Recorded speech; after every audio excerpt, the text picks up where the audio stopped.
Nikkei Asia News Roundup with Jada and Brian. Welcome to the Nikkei Asia News Roundup, where we bring you the latest updates and insights on the dynamic world of Asia and more. I'm your host, Brian, and for today's episode, we have a special guest. Hi listeners, I'm Sayumi, Nikkei Asia's reporter covering climate change and automobiles. I'm delighted to join this week's news roundup. And welcome back. Thank you. Now, let's delve into the headlines. This program is brought to you by Nikkei.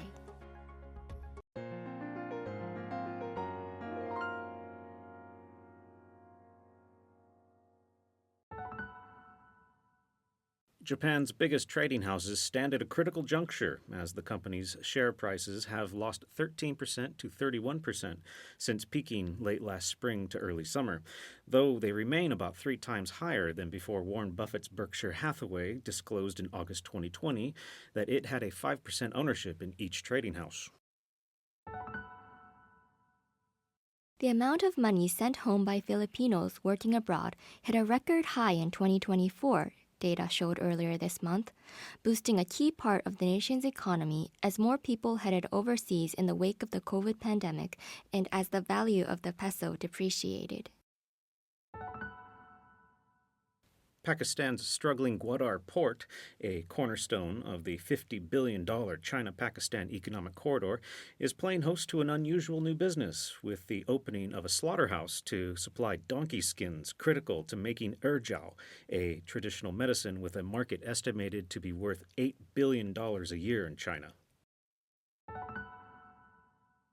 Southeast Asian countries are investing to expand their video game industries, cultivating a multi-billion-dollar market as well as a potential source of soft power. Indonesia has announced an extension of the lockup period for export earnings from resource sectors, increasing it from a minimum of 3 months to 12 months, effective March 1st. Foreign direct investment in China plunged 99% over the past 3 years, Chinese government data shows, as an economic slowdown and concerns about an intensifying anti-spying campaign drive companies away. Now, moving on to the next segment.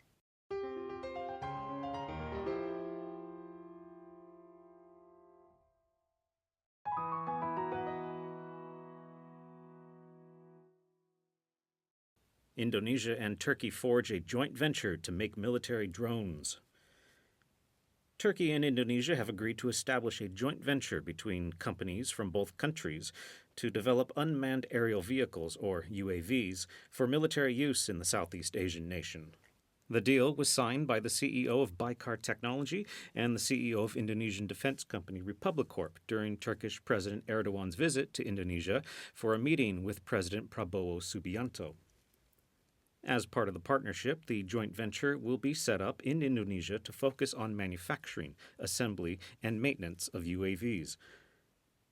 The agreement also outlines plans to strengthen Indonesia's defense industry through domestic manufacturing and technology transfer.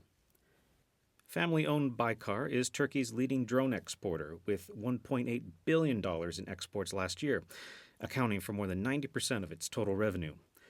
The company's chairman and chief technology officer, Selçuk Bayraktar, is President Erdogan's son-in-law.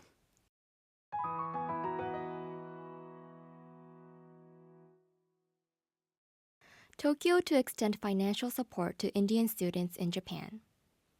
Parties, including Japan's Education Ministry and the University of Tokyo, will boost initiatives to attract students from India to help secure talent in cutting-edge fields such as artificial intelligence, Nikkei has learned. The plan will extend financial assistance to about 270 Indian graduate students and conduct recruitment activities in the South Asian country. India is a powerhouse in the fields of science and engineering, and having personnel from the country could help boost Japan's scientific and industrial competitiveness. The aim is to more than double the number of Indian students in Japan to 3,000 by the end of fiscal 2028. From fiscal 2025, which starts in April, the Ministry of Education, Culture, Sports, Science and Technology will provide 3 million yen, or $19,600 per recipient, as living expenses to graduate students studying AI and other subjects at top Indian universities. The sum of the assistance is about 2.3 times as much as the average annual income for information technology engineers in India. The financial support will last for 1 year. The Education Ministry will also encourage the students to participate in corporate internships with the aim of keeping them in Japan for longer periods.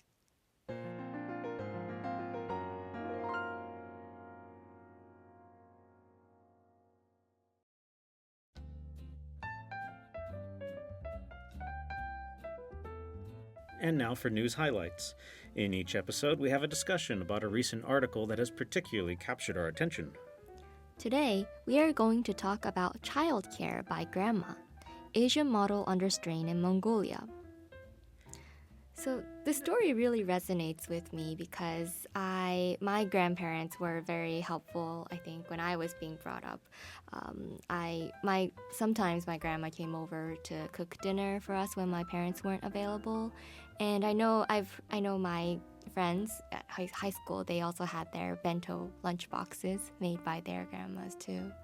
Because it's not limited to Mongolia. It's not even limited to Asia. Yeah. This is a worldwide thing where family beyond just the mother and father help out in raising children in different capacities. There's a little side note in this story. They cite a person saying that in Asia, it's often seen as a grandparent, a grandmother participating in helping with their grandchildren is a way to reduce depression. There's more satisfaction. And in surveys in Europe and North America, they say it's there's more negative responses, which is an interesting cultural thing. But focusing on Mongolia is that Mongolia has a pretty decent population growth compared with the rest of Asia. Its birth rate is above what we call replacement level, which is not the case for places like South Korea and Japan, most of Asia, which causes a situation where there are more kids. Right. And there's a need for child rearing. But grandmothers, they're not up for the job as much as they were in the past right now. I think that's the strain here that's being mentioned in the title. There's a gender gap in the workforce, and the government of Mongolia is trying to narrow that gap, which means more women in the workforce. Right. And which also means that women are going to, when they have a full-time job on their hands, their timing of giving birth gets a little delayed. So by the time they become grandmas, maybe they're not physically able enough to care for their They're older, kids. There's less energy to raise kids. So they're having more kids than the rest of Asia, and they're having them later in life. Right. And the number of women being in the workforce means that so the demand for labor is mostly in the cities or in the more populated areas, and grandparents doesn't always mean they live together in the same house anymore. So there's that physical, not being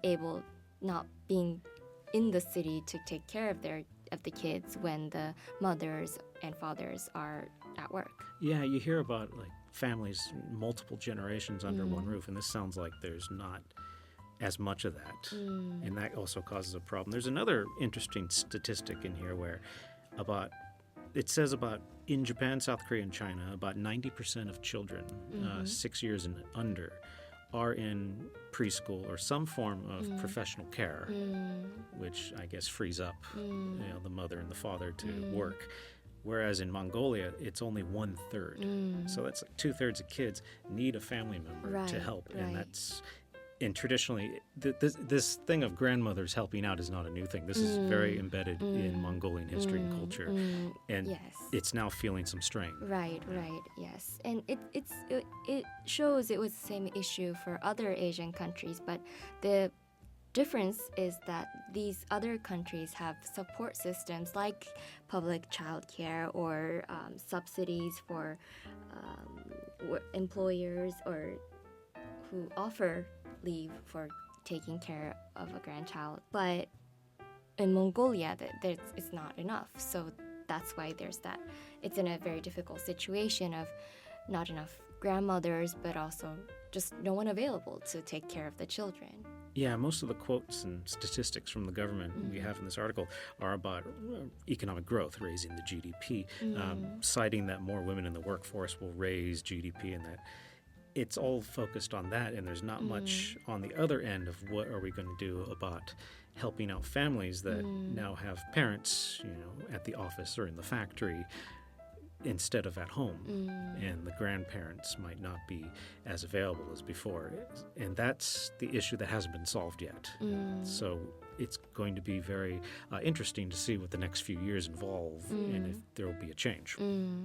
If I can maybe mention one key message the article seems to want to highlight, it says, the first step is to recognize the great value that grandmother's childcare carries for Mongolia's society and economy.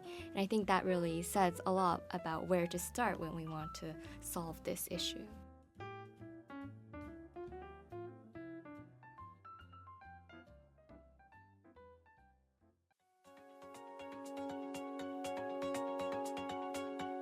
And that brings us to the close of today's episode.